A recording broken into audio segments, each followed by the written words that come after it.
amigos y amigas, muy bienvenidos a Buenas Noticias TV. La Reforma protestante del siglo XVI tuvo un impacto en todos los ámbitos de la sociedad y de forma especial en el mundo laboral. En un día como hoy, en que se celebra el Día del Trabajador, vamos a recordar esta aportación de la mano del pastor evangélico José Moreno Berrocal. Te invitamos a compartir tu opinión en nuestro Facebook o en el Twitter respondiendo a esta pregunta. ¿Cómo te ayuda la Biblia a ser mejor trabajador? Bien, pues os dejo ya con nuestra entrevista. José, ¿qué tal? Bienvenido. ¿Qué tal?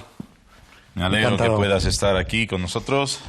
Igualmente. Compartir un poco de la Reforma y el trabajo, ¿no? Cuando hablamos de Lutero, normalmente pensamos en un teólogo, Martín Lutero, que hace una reforma de tipo religioso, que se opone al Papa, a la doctrina católica, pero Lutero hace una reforma que tiene una visión mucho más global y también trata del tema del trabajo, ¿no? ¿Qué enseña Lutero acerca del trabajo?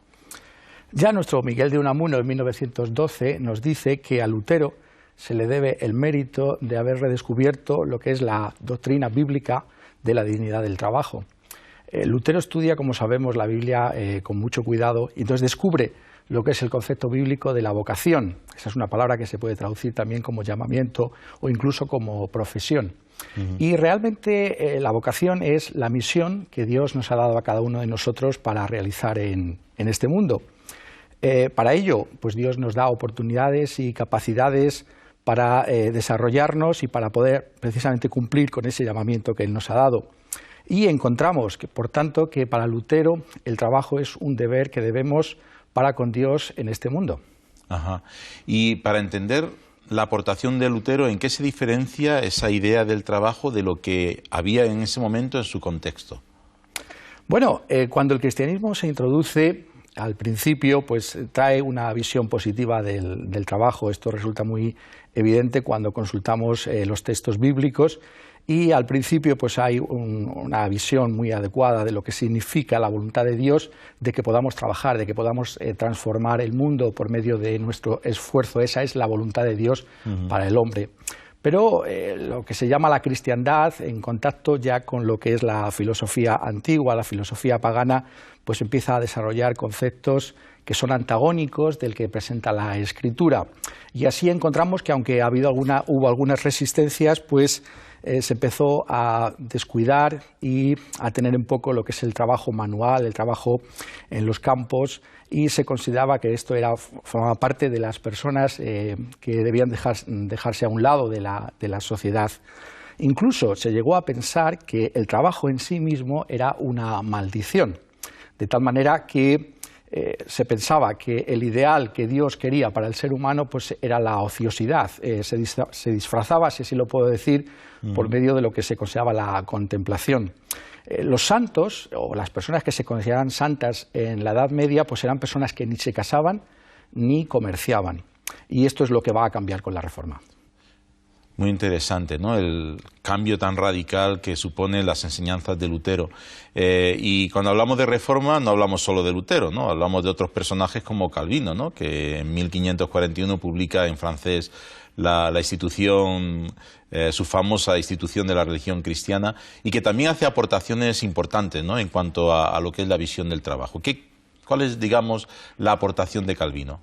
Bueno, de entrada tenemos que hacernos eco que, como decíamos también con respecto a Lutero, Calvino es un gran estudioso de la Escritura y él también pues está totalmente de acuerdo con ese descubrimiento que ha hecho Lutero de lo que es la vocación. Por tanto, la posición de Calvino parte también de este concepto que estamos diciendo que es clave, el hecho de que Dios da un llamamiento y da una profesión a cada uno de nosotros.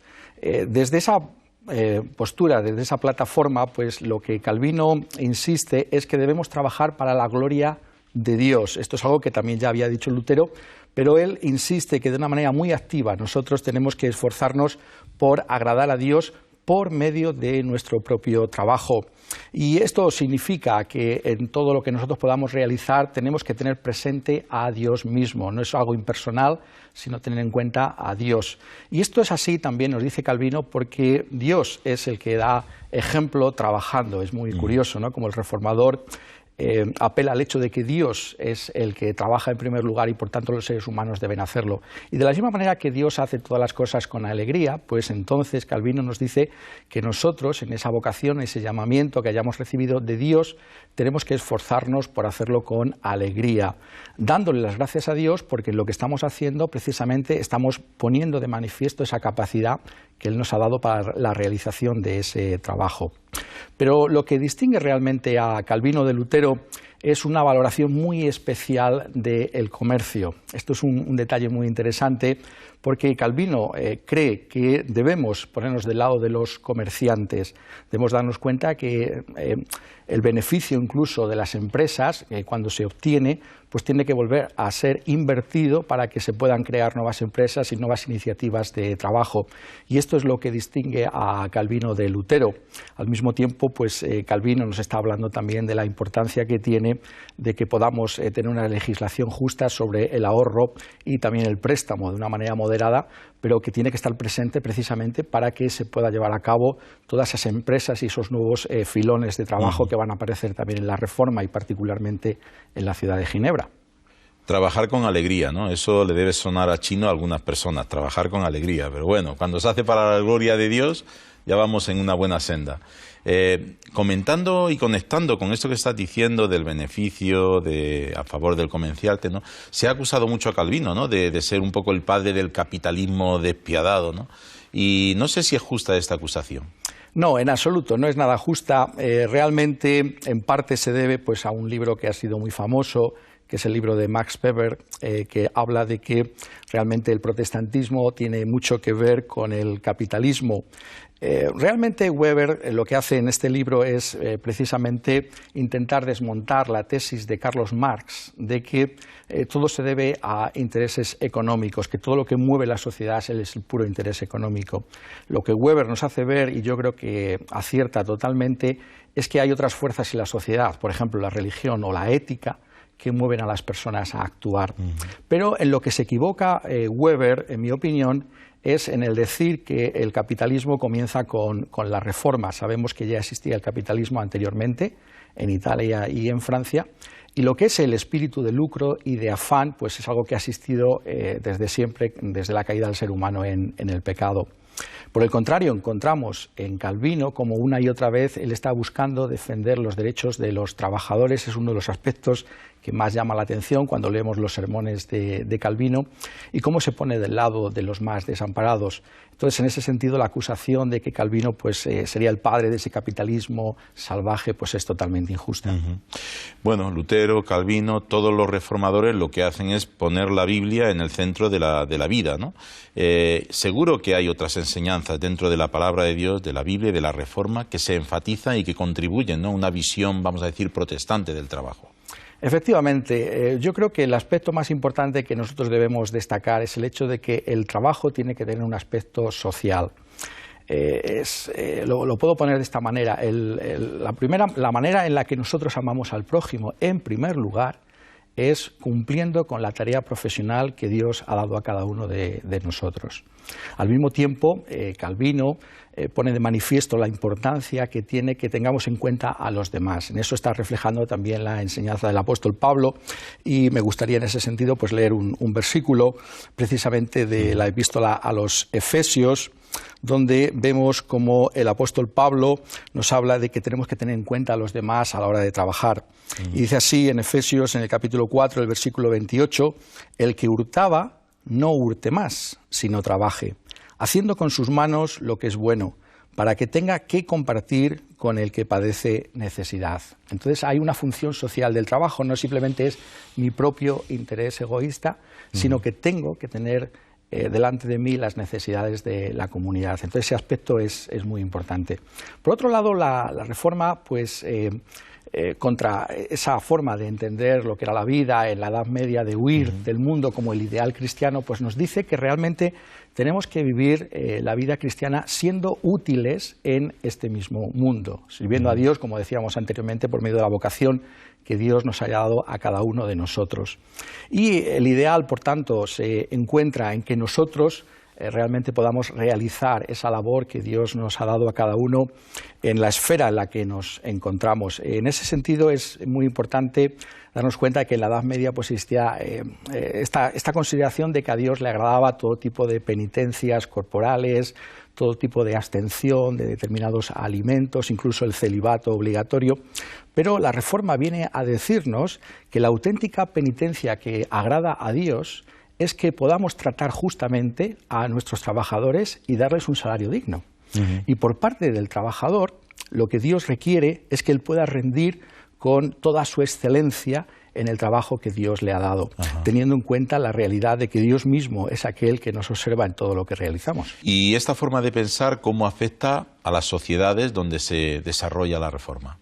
Lo vemos en la misma ciudad de Ginebra, hay un impacto de la enseñanza reformada inmediatamente al mismo comienzo de la Reforma, y vemos cómo se dictan leyes para favorecer lo que es el comercio y la industria, para regular el ahorro y el interés, los préstamos. Encontramos también incluso cómo se regula pues, la recogida de basuras, lo que es el cuerpo de bomberos, el cuerpo de policía, e incluso la seguridad en la construcción de las casas. Esta forma de pensar es una manera que se transmite pues, al resto de sociedades que abrazaron la Reforma protestante. Entonces encontramos pues, que en Alemania, en la misma Suiza, en otras ciudades, Holanda, Inglaterra y lo que son las colonias de Inglaterra entonces, lo que hoy llamamos los Estados Unidos de América, pues hay una nueva mentalidad sobre cómo afrontar la realidad. Entonces encontramos que hay un florecimiento del comercio y de la industria, que es lo que va a conseguir que las gentes de estas sociedades pues, puedan desarrollarse y puedan alcanzar lo que hoy en día llamamos la clase media, una igualdad entre todos los ciudadanos, que viene precisamente porque el progreso es un progreso que afecta a todos, y es que esa es la voluntad de Dios, que no haya una diferencia inmensa entre ricos y pobres. Muy interesante. ¿Y cómo afectan también todas estas ideas reformadas a la incorporación de la mujer al mundo laboral y los derechos de los trabajadores? Uno de los grandes lemas de la Reforma es precisamente la educación, el hecho de que esta tiene que ser gratuita, tiene que ser obligatoria, tiene que ser universal y además pública. Esto hace que especialmente las niñas puedan ser educadas de una manera muy especial y, por tanto, acaban teniendo una función muy fundamental en lo que significa las sociedades que habían abrazado la Reforma protestante. El modelo que se sigue en esa educación es precisamente el modelo que nos trae la misma Escritura. Hay un pasaje muy interesante en la misma que es Proverbios 31, donde se nos presenta la mujer ideal, virtuosa, y se nos dice que esta mujer ideal precisamente pues, no es simplemente es esposa y madre, sino también es una empresaria que busca realizar una función fuera de su casa para la gloria de Dios. Esto también forma parte de lo que significa el lema de la Reforma en cuanto a la mujer. En cuanto a los derechos de los trabajadores, creo que es muy interesante notar que por primera vez en Europa es en Ginebra donde se dictan las primeras leyes para proteger a los parados y a los emigrantes. Vaya, pues ahí dejamos una puerta abierta para seguir hablando sobre este tema, porque me parece muy interesante, pero hoy ya no podemos avanzar. Muchas gracias por compartir este tiempo con nosotros, José. Encantado. Pues queremos animarte a leer la Biblia, y en esta ocasión las iglesias evangélicas regalan esta Biblia de la Reforma editada para el 500 aniversario de la Reforma, que celebraremos el próximo año. Llámanos al teléfono 91 743 4400 y te enviaremos esta Biblia gratis. Repito, el teléfono podéis anotar 91 743 4400.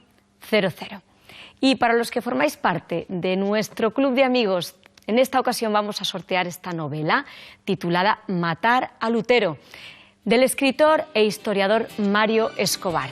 Únete al club de amigos. Necesitamos gente como tú que ama la Biblia y desea promoverla con nosotros. Llámanos y te explicaremos cómo hacerlo. Muchas gracias por vuestra atención en esta mañana. Y no lo olvides, tú vales mucho para Dios.